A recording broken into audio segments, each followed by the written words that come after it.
Good morning students. Last classes में हम लोगों ने चैप्टर 10th क्लास का चैप्टर हिस्ट्री का स्टार्ट किया था एज ऑफ इंडस्ट्रियलाइजेशन। आज हम लोग इसी चैप्टर का नेक्स्ट टॉपिक जो है इसका वो पढ़ने वाले हैं, इंडस्ट्रियलाइजेशन इन द कॉलोनीज। इस टॉपिक को हम लोग दो पार्ट्स में पढ़ेंगे। ये इसका फर्स्ट पार्ट है, सेकेंड पार्ट इसके बाद में पढ़ेंगे। The industrialisation in the colonies. देखिए, इससे पहले हमने इस चैप्टर के अंदर क्या क्या पढ़ा, पहले वो देखते हैं। हमने इसका वेस्टर्न परस्पेक्टिव देख लिया था कि वेस्टर्न कंट्रीज़ के अंदर जो इंडस्ट्रियलाइजेशन हुआ था वो किस तरीके से हुआ था।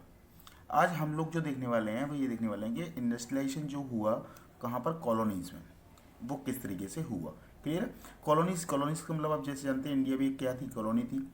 कॉलोनीज़ वो उन्हें बोलते हैं जो जिस कंट्री के ऊपर किसी दूसरी कंट्री का कंट्रोल होता है, उस कंट्री को क्या बोलते हैं, कॉलोनीज़ बोलते हैं। तो इंडिया के अंदर आपको पता है कि इंडिया के ऊपर ब्रिटेन का कंट्रोल था, तो India is also a colonies. Clear है।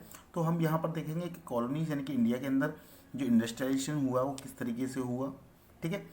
The age of industrial textile. देखिएगा, इंडस्ट्रियलाइजेशन बहुत सारे अलग अलग सेक्टर्स में हुआ, लेकिन इंडिया के पर्सपेक्टिव में जब हम लोग पढ़ेंगे तो सिर्फ हम लोग किसके बारे में देखेंगे, टेक्सटाइल इंडस्ट्रीज के बारे में देखेंगे। जैसे हम लोगों ने, आप लोगों को याद होगा कि जब हमने वेस्टर्न कल्चर के बारे में, वेस्टर्न कंट्रीज़ के बारे में पढ़ा था, तो हमने वहाँ पे मेटल एंड स्टील इंडस्ट्रीज़ के बारे में भी देखा था और टेक्सटाइल इंडस्ट्रीज़ के बारे में भी देखा था। लेकिन हम जब इंडिया के अंदर पढ़ेंगे, इंडियन इंडस्ट्रियलाइजेशन के बारे में पढ़ेंगे, तो सिर्फ और सिर्फ हम किसके इंडस्ट्रीज़ के बारे में देखेंगे, टेक्सटाइल इंडस्ट्रीज़ के बारे में देखेंगे। टेक्सटाइल इंडस्ट्री जैसा कि आप लोग जानते हैं, वो इंडस्ट्री जिसके अंदर क्या बनता थे, कपड़े बनते थे, उन इंडस्ट्रीज़ के बारे में हम यहाँ पे देखेंगे। The age of Indian textile, यानी कि हम क्या पढ़ेंगे कि इंडियन जो टेक्सटाइल थी उसकी क्या इंटरनेशनल मार्केट में क्या उसकी डिमांड थी, क्या उसकी एज रही, क्या टाइम पीरियड रहा जब इंडियन टेक्सटाइल काफ़ी ज़्यादा डिमांड में थी, वो हम यहाँ पर देखेंगे। तो बिफोर द मशीन इंडस्ट्रीज, जब समय पर मशीन नहीं आई थी पूरे वर्ल्ड में, ये कब की बात कर रहा हूँ मैं, 1750 से पहले की बात कर रहा हूँ। क्लियर है। जिसमें मशीन नहीं आई थी पूरे वर्ल्ड में, before the machine industries, Indian handmade goods dominate the international market. तो पूरे इंटरनेशनल मार्केट में सबसे ज़्यादा बिकने वाले जो सामान थे वो इंडियन हैंडमेड सामान थे। यानी कि इंडिया के अंदर जो हैंडमेड क्लॉथ्स बनाए जाते थे उनकी बहुत ज़्यादा डिमांड थी। कहाँ पर, पूरे इंटरनेशनल मार्केट में, यानी कि पूरे यूरोप में, पूरी अदर कंट्रीज़ में बहुत ज़्यादा डिमांड थी। किनकी, इंडियन टेक्सटाइल की, इंडियन गुड्स की। क्लियर, इंडियन हैंडमेड गुड्स की। क्यों थी, वाई एंड हाउ, कैसे थी। पहली बात तो हमारी क्वेश्चन ये आता है कि जो इंटरनेशनल मार्केट में इंडियन गुड्स की डिमांड थी तो क्यों थी, वाई। क्लियर है। और दूसरा, अगर इंटरनेशनल मार्केट के अंदर डिमांड थी तो कैसे उस सामान को इंटरनेशनल मार्केट के अंदर भेजा जाता था। ये दो क्वेश्चन हमारे सामने अराइज होते हैं। तो पहले हम देखते हैं वाई का आंसर हम जो देखते हैं कि इंटरनेशनल मार्केट के अंदर इंडियन गुड्स की डिमांड्स क्यों थी। तो because of the quality, because of the Indian goods quality. जैसे कि आप लोगों को पता होगा कि कोई भी सामान है, कोई भी सामान एक अच्छा कब होता है, उसको लोग ज़्यादा कब पसंद करते हैं, जब उसकी क्वालिटी अच्छी हो। क्लियर है। तो इंडियन तो इसलिए हमारे इसके पहला रीज़न क्या हो गया इसका, क्वालिटी। कि इंडियन गुड्स जो थे, उनकी जो इंडियन क्लॉथ्स बनाए जाते थे, हैंडमेड क्लॉथ्स बनाए जाते थे, उनकी क्वालिटी बहुत अच्छी हुआ करती थी। इसीलिए पूरी इंटरनेशनल मार्केट में उनकी बहुत ज़्यादा क्या थी, डिमांड थी। Various merchant. अच्छा, अब दूसरा क्वेश्चन हमारे पास आता है, हाउ, कैसे उसको इंटरनेशनल मार्केट के अंदर पहुंचाया जाता था इंडियन गुड्स को, इंडियन हैंडमेड गुड्स को। तो उसके पीछे देखिएगा, various merchant from the world trade this goods. बहुत सारे मर्चेंट्स, हमारे मर्चेंट्स नहीं आया करते थे, वहाँ के मर्चेंट हमारे यहाँ आया करते थे, क्या करने के लिए, इस सामान को खरीदने के लिए, इंडियन टेक्सटाइल को खरीदने के लिए। जो मिडिल ईस्ट की जो कंट्रीज थी, लाइका, अर्मेनिया, पर्शियन, यहाँ से बहुत सारे क्या आया करते थे, मर्चेंट्स आया करते थे फ्रॉम द पासिस के द्वारा।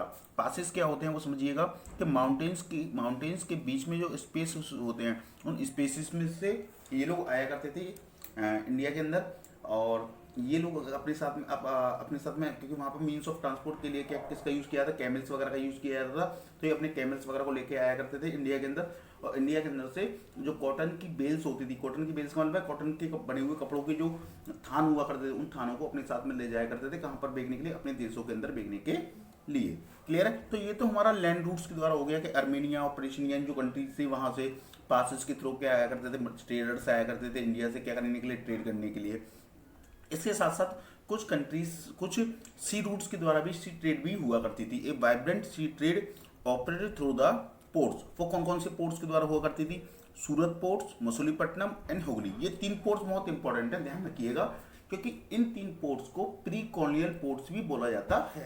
प्री कॉलोनियल पोर्ट्स क्यों बोला जाता है वो समझिए कि ये जो पोर्ट थे इनकी बहुत ज़्यादा डिमांड थी, ये बहुत ज़्यादा फेमस थे किस समय पर? जिस समय इंडिया कॉलोनाइज्ड नहीं हुआ था। मतलब कहने का है कि जिस समय ब्रिटिशर्स आए थे, ब्रिटिशर्स के आने से पहले जो इंडिया के अंदर जो सी ट्रेड हुआ करती थी वो मेनली इन्हीं तीन पोर्ट्स के द्वारा हुआ करती थी। तो एनटीएससी के एग्जाम के बेस पे या आपके बोर्ड एग्जाम के बेस पे ये क्वेश्चन बन सकता है, 1 नंबर का क्वेश्चन बन सकता है कि कौन से 3 प्री कॉलोनियल पोर्ट थे। तो आपको पता होना चाहिए सूरत कहाँ था, ये गुजरात में, दूसरा क्या था मछलीपट्टनम, और तीसरा क्या था हुगली। जो क्या क्या कि जैसे कि मान लेते हैं कि ये हमारा इंडिया का सी रूट था, तो यहाँ पर कौन सा था हमारा, यहाँ पर था हमारा सूरत, यहाँ सूरत था, यहाँ मछलीपट्टनम था, और यहाँ पर कौन सा था, हुगली था। तो यहाँ से ये जो सूरत था यहाँ से ट्रेड हुआ करती थी कहाँ पर, मिडिल ईस्ट में। मिडिल ईस्ट की जो कंट्री थी वहाँ पर जो ट्रेड हुआ करती थी वो किन से हुआ करती थी, किस पोर्ट से हुआ करती थी, सूरत पोर्ट से। वहीं दूसरी तरफ जो इंडोनेशिया, म्यांमार वगैरह जो देश थे यहाँ पर किससे हुआ करती थी, मछलीपट्टनम और हुगली से हुआ करती है। यानी कि ये 3 प्री कॉलोनियल पोर्ट थे जो बहुत ज़्यादा फेमस थे उस समय पर। क्लियर है? ये पूरा जो नेटवर्क होता था, इस पूरे नेटवर्क को कंट्रोल किया जाता था।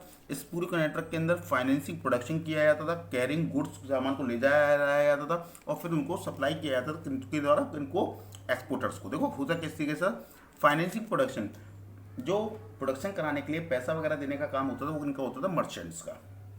ठीक है? दूसरा फिर उसके लिए सामान बनाने का काम किनका होता था, वेवर्स का।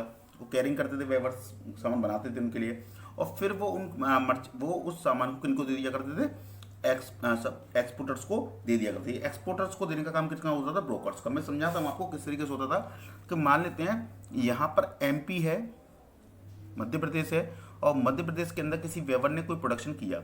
अब ये वेवर क्या करेगा, उसको जब वो उसने प्रोडक्शन किया तो उस प्रोडक्शन को करने के लिए जो पैसा प्रोवाइड किया वो किसने किया, मर्चेंट ने। किसने प्रोवाइड किया बेटा, मर्चेंट ने उसको पैसा प्रोवाइड किया और उसने वो सामान बनाया, उसने वो किसको दे दिया, मर्चेंट को दे दिया। मर्चेंट क्या करेगा, मर्चेंट उसे किसको दे देगा, ब्रोकर को दे देगा। ब्रोकर क्या करेगा, ब्रोकर उसको एक्सपोर्टर को देगा और वो एक्सपोर्टर क्या कर देगा, अदर देशों के अंदर उसको भेज देगा। तो इस तरीके से पूरा नेटवर्क था, जो पूरा नेटवर्क कंट्रोल होता था। बट बाय द 1750s के आसपास, 1750s के आसपास this network was control by the Indian merchant. यानी कि 1750 से पहले ये जो पूरा नेटवर्क था, पोर्ट से सामान को सेल करना, ये सब कुछ जो था ये कौन कंट्रोल करता था, इंडियन मर्चेंट्स कंट्रोल करते थे। कौन करते थे, इंडियन मर्चेंट्स।